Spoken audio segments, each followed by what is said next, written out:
주님의 사랑 안에서 강건하시기 바라겠습니다. 오늘 말씀은 데살로니가전서 5장 14절에서 15절 말씀입니다. 또 형제들아 너희를 권면하노니 게으른 자들을 권계하며 마음이 약한 자들을 격려하고 힘이 없는 자들을 붙들어 주며 모든 사람에게 오래 참으라. 삼가 누가 누구에게든지 악으로 악을 갚지 말게 하고 서로 대하든지 모든 사람을 대하든지 항상 선을 따르라. 아멘. 어제 말씀은요, 재림을 코앞에 둔 교회 구성원 중에 목회자와 성도 간의 관계에 대해서 말씀을 나눈 적이 있습니다. 오늘 말씀은 성도와 성도 간의 관계를 어떻게 갖고야 하는가에 대한 말씀이 되겠습니다. 자, 교회 공동체는요, 목회자와 성도 간의 관계도 중요하지만 성도와 성도 간의 관계도 아주 중요하다라는 겁니다. 왜냐하면요, 신앙은 본질적으로 관계라는 겁니다. 관계 훈련이고요. 관계를 잘 가꾸는 문제가 신앙의 본질이라는 것이죠. 그래서 관계를 잘 맺는 거, 어떻게 하면 잘 맺을 수 있는가를 연구하고 연습하지 않으면 신앙 성장은 불가능하다라는 것을 우리가 유념하셨으면 좋겠습니다. 자, 그런데요, 신앙의 문제는 크게 두 가지 차원인데, 하나님과의 관계, 하나님과 나와의 관계, 이게 첫 번째고, 두 번째는 나와 다른 사람과의 관계인데, 이 두 가지 차원의 관계를 둘 다 잘해야 된다는 겁니다. 어느 하나만 잘한다 그러면요, 그거는 관계를 잘하는 게 아니라는 것이죠. 하나님과의 관계를 잘하고 있다라고 생각하면서 사람과의 관계를 잘 못한다라고 하는 것은 그거는 관계를 잘못하고 있는 겁니다. 마찬가지로요, 사람과의 관계는 잘한다고 생각하면서 하나님과의 관계를 잘 못한다. 이것도 역시요, 본인만의 착각이라는 거죠. 바른 신앙은 하나님과의 관계도 좋고 또 사람과의 관계도 잘 가꾸어가는, 이제 그게 정말 바른 신앙이고 균형 잡힌 신앙이 된다라는 것이죠. 그래서 오늘은 성도와 성도 간의 관계를 어떻게 해야 되는지를 살펴보는데요. 그냥 사람과 사람과의 관계만 생각하면 안 된다라는 겁니다. 좋은 게 좋은 것이지라고 하는 관계는 성경이 말하는 바른 관계가 아니고요. 하나님의 빛 아래서, 하나님의 시각 아래에서 인간관계를 생각해야 된다라는 것으로 우리가 이해하셨으면 좋겠습니다. 자, 하나씩 살펴보도록 하겠습니다. 첫 번째는요, 성도와 성도 간의 관계에 대한 겁니다. 사랑과 책망을 함께 해야 참된 관계가 된다고 말씀하고 있습니다. 14절입니다. 또 형제들아 너희를 권면하노니 게으른 자들을 권계하며 마음이 약한 자들을 격려하고 힘이 없는 자들을 붙들어주며 모든 사람에게 오래 참으라. 자, 14절 말씀 이렇게 말씀하는데, 여기 보면 서로 따뜻하게 사랑하는 거, 이제 그것이 많이 기록되어 있죠. 마음이 약한 자들 격려하고 힘이 없는 자들 붙들어주며 모든 사람에 대해 오래 참으라. 그러니까 이거는 따뜻한 사랑이죠. 그런데요, 앞부분에 게으른 자들을 권계하며 이렇게 말씀하고 있습니다. 이건 책망하다 이런 뜻이 있습니다. 그러니까 게으른 자들은 꾸짖어야 된다. 그러니까 오늘 14절 말씀에 보면 책망하는 것과 따뜻하게 사랑하는 것이 같이 나옵니다. 그러니까 성경은 언제든지 그러니까 책망과 따뜻함, 이것이 함께 간다라는 것을 우리가 기억하셨으면 좋겠습니다. 베드로전서 4장 8절에 보면 무엇보다도 뜨겁게 서로 사랑할지니 사랑은 허다한 죄를 덮느니라. 이렇게 기록하는데요. 많은 분들이 사랑이라는 것은 죄를 덮어주는 거 아닙니까? 이렇게 질문을 하는 사람들이 있습니다. 근데 여러분, 오해하지 말아야 할 것이 분명히 있죠. 허다한 죄를 덮는 게 사랑인데 조건이 있다라는 거죠. 그 사람이 회개했을 때, 회개하고 잘못을 인정했을 때는 이제 죄를 덮어주고 용납해주는 게 필요합니다. 그런데 죄를 지었는데도 회개하지 않고 죄를 인정하지 않을 때는 그 죄를 덮는 것은 잘못이라는 겁니다. 죄를 드러내야 죄에서부터 벗어날 수 있는데 그냥 덮으면 안 된다라는 거죠.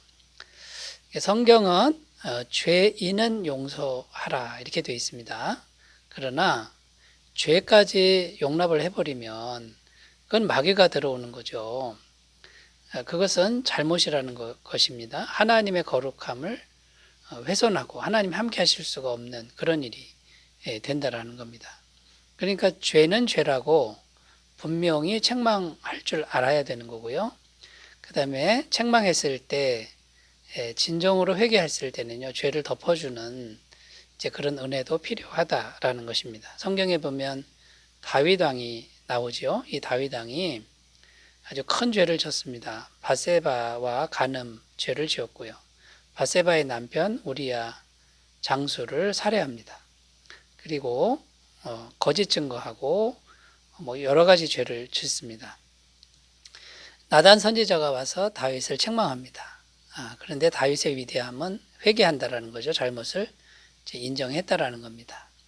하나님이 다윗을 용서하셨습니다. 성경에 그렇게 되어 있습니다. 그런데 여러분, 우리가 꼭 기억해야 할 것이 무엇입니까?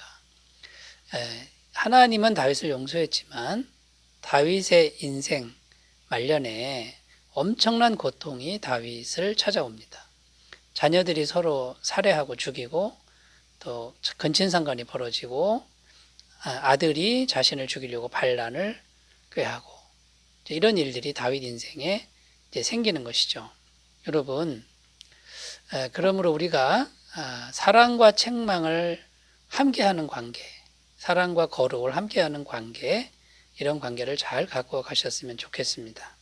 자, 두 번째로 가보겠습니다. 성도와 성도 간의 관계는 어떻게 해야 되는가? 두 번째, 오래 참음이 없이는 참된 관계로 발전할 수 없다라고 말씀하고 있습니다. 14절 끝부분에 보면 모든 사람에 대하여 오래 참으라 이렇게 기록합니다. 자, 오래 참는 것, 이것이 성경에서는 굉장히 중요하다라고 이제 말씀하고 있습니다. 오래 참아야만 교회 공동체가 설 수 있는 것이죠. 고린도전서 13장 4절에 보면 사랑은 오래 참고 사랑은 온유하며 이렇게 시작합니다. 여러분, 이 사랑이 예수님의 마음이죠. 하나님의 성품입니다. 그러니까 여러분, 이 진정한 사랑은 오래 참는 것, 온유한 것에서부터 시작된다는 것을 우리가 기억하셨으면 좋겠습니다.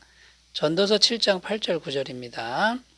일의 끝이 시작보다 낫고 참는 마음이 교만한 마음보다 나으니 급한 마음으로 노를 바라지 말라. 노는 우매한 자들의 품에 머무름이니라.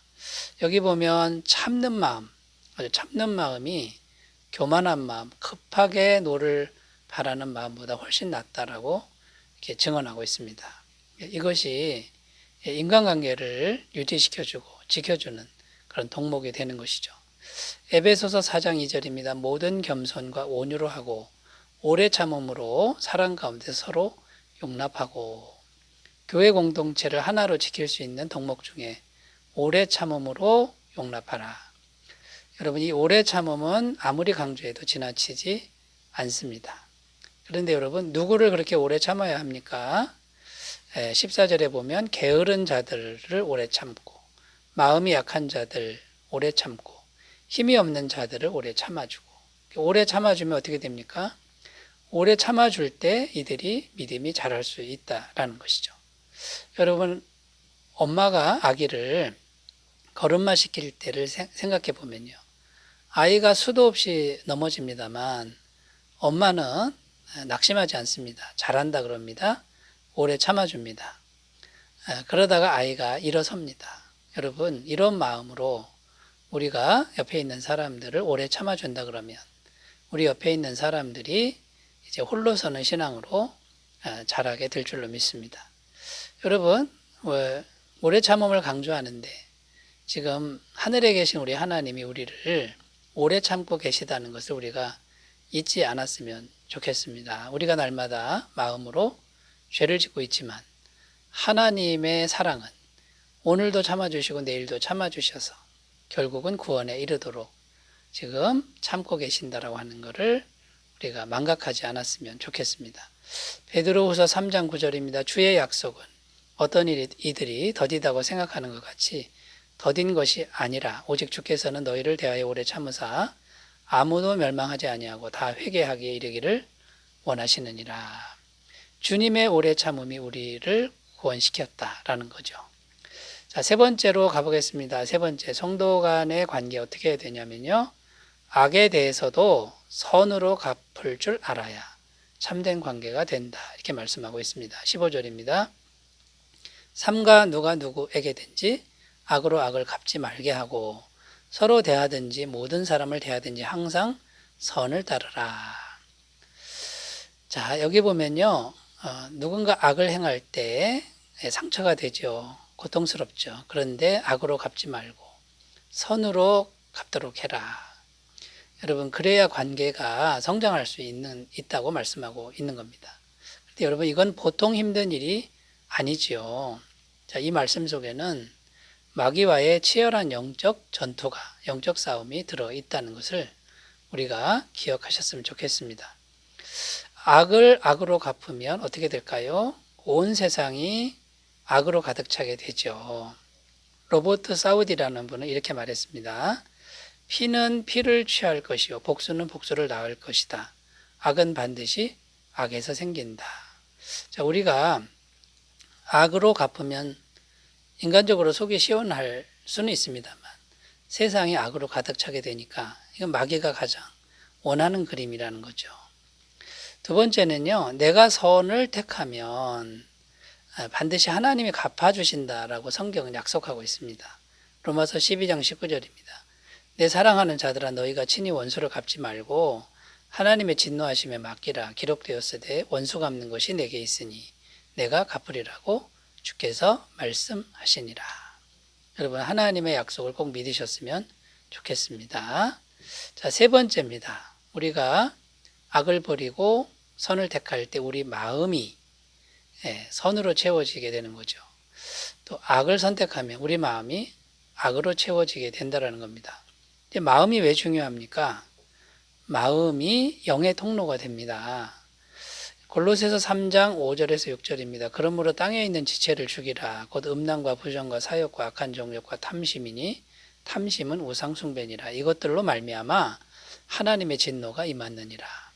자, 우리 안에 죄의 정욕, 탐심 이런 게 있으니까 진노가 이 땅에 임한다고 증언하고 있습니다. 만약에 우리가 예수님의 보혈과 죄사함과 선한 마음을 품으면 하나님의 은혜가 우리를 통해서, 마음을 통해서 임하는 것을 꼭 믿으셨으면 좋겠습니다.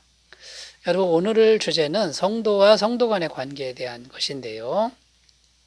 사람과 사람과의 관계에서 좋은 게 좋은 것이다 하고 죄까지 용납하면 안 된다라는 것이고요. 하나님 앞에서 거룩함을 추구하면서 악을 선으로 갚으면서 오래 참으면서 인간관계 잘 갖고 가시기를 바라겠습니다. 기도합니다. 하나님 아버지, 우리가 성도와 성도 간의 관계도 잘 가꿔야 되는데 하나님 앞에서 잘 가꿔가는 지혜를 주옵소서. 예수님의 이름으로 기도드립니다. 아멘. 오늘도 복된 날 되시기 바라겠습니다. 감사합니다.